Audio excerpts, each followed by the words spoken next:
Well, we went from the season is over to, man, what a game against the Titans. The Browns are back, and the schedule continues with rough opponents. Ravens coming up here this week. Going to be another test before the Browns go into the bye week. This is going to be a good one. This one's in Cleveland. Eric, how are you looking at this upcoming battle? Well, the offense switched up their philosophy last week, and with good reason in the absence of Nick Chubb. There's a lot of empty backfield and a lot of early passes on that are short to try to up Watson's percentage. They're kind of like long handoffs. If he continues to pass at a rate of 81% completion percentage, I really like our chances. So if that's our philosophy for the rest of the year, I'll be happy with it. That'd be a good start to see, especially this week. He was, a blown call away from getting over 300 yards through the air last week. So, if we can continue that, that'd be excellent. I also like the sprinkling of the running attack that we had last week. Again, not being with Nick Chubb, I don't expect 20 to 25 carries for the running attack, but if we can get effective yards from Jerome Ford and Kareem Hunt, Jerome Ford actually impressed me through the air with that great catch he had, which is right in front of where I was sitting. So I guess he heard my slander last week and took it personally. So good for him. Mm-hmm. Bulletin board material. Right. So, realistically, if they can get 15 to 20 carries as a team and 75 to 80 yards total outside of Watson, great. With Watson, if you get over 120, I mean, that might be a lot to ask against this defense, but I don't expect, 200-yard games anymore. I don't really expect 150 yards anymore, but if we could be somewhat balanced, at least them be honest. I don't know really how I feel about the Elijah Moore in the backfields. I feel like he had that one run that was really good in the opener. Outside of that, it's been a lot of misdirection and not a lot of yards. So the pass is going to be the bread and butter for this offense. Again, if you want to kind of set up the short passing game to kind of open up things and try to hit passes like we did with Amari Cooper later on in the second half last week, then this offense is going to be fun to watch. The Ravens are always going to have a good defense. I don't know who's going to play in their secondary. Half their team was kind of on the injury report last week, but I think the game plan between Kevin Stefanski and Alex Van Pelt should be to kind of replicate what they've been doing and kind of overhaul what they had been doing with Nick Chubb. So, again, it should be it's going to be a close game, but I really like what the Browns can do offensively. Yeah, Kareem Hunt coming in, joining the Browns, not missing a step, having a great game for the Browns. But there was certainly a lot of focus around, NFL, giving props to the Browns defense, one of the top defenses in the league. Drew, man, that was a sight to be seen, that Browns defense against the Titans. Yeah, not one of there's not a second name on that list. The best defense in the league. It's not particularly all that close in terms of yardage, in terms of touchdowns allowed by the defense. Now the Browns numbers are a little skewed because of that misery in on Monday Night Football. But if you can factor that out, which I think we're capable of doing, they have the number one defense in terms of yards, in terms of points, in terms of yards per play run. They're one of the, depending on which metric you look at, they're the best or second best defense this century. That doesn't necessarily count the 2000 Ravens. They're just a step below that caliber of defense thus far. And that is truly remarkable.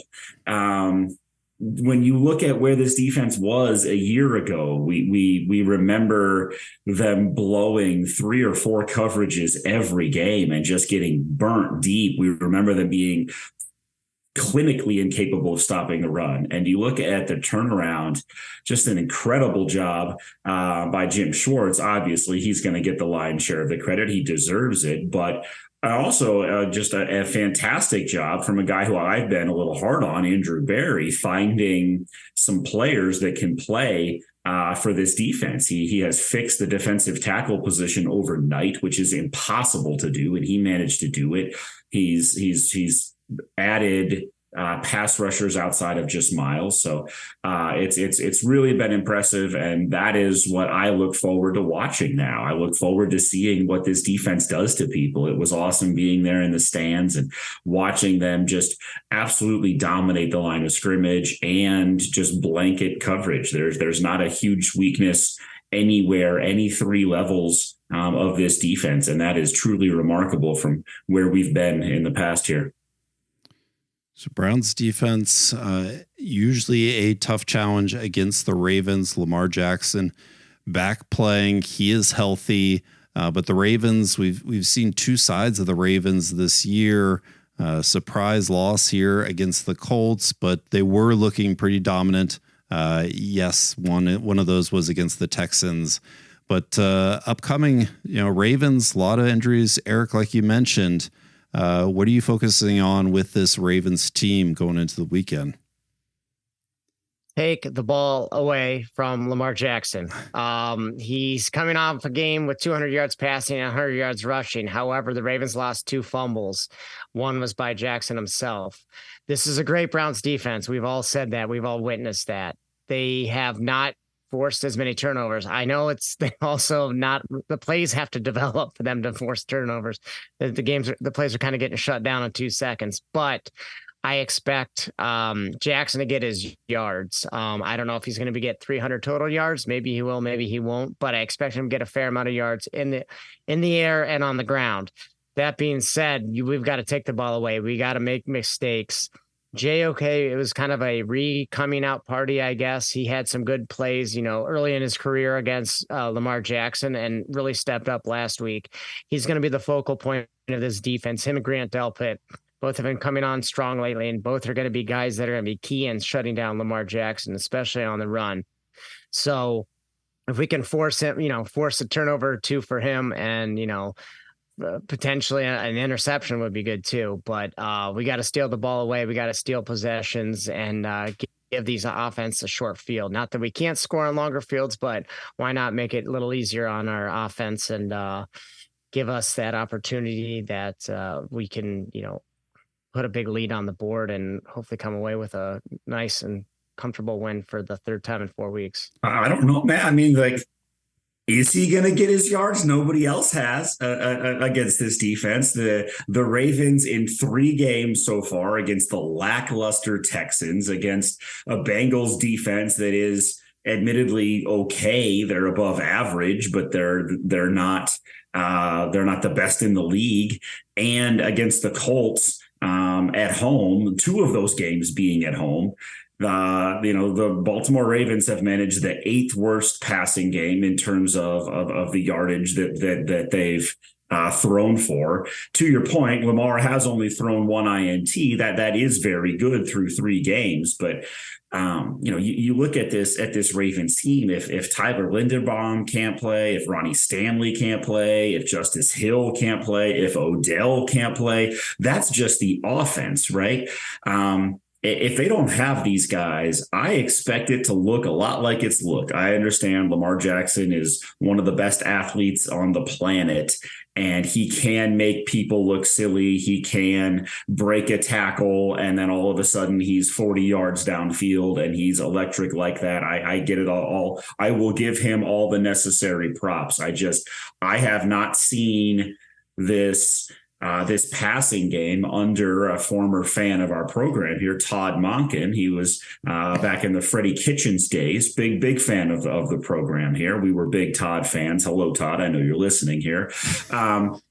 But it has not looked like the MVP offense that they ran back in 2019. They haven't been able to hit the same big plays down the field, and they don't have the same just dynamic duo running the ball. Lamar doesn't run it. There's not nearly as many designed runs.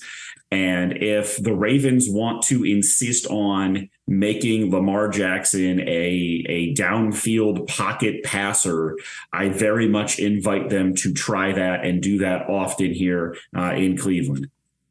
Yeah, we'll see what the Browns defensive line, can they contain Lamar Jackson?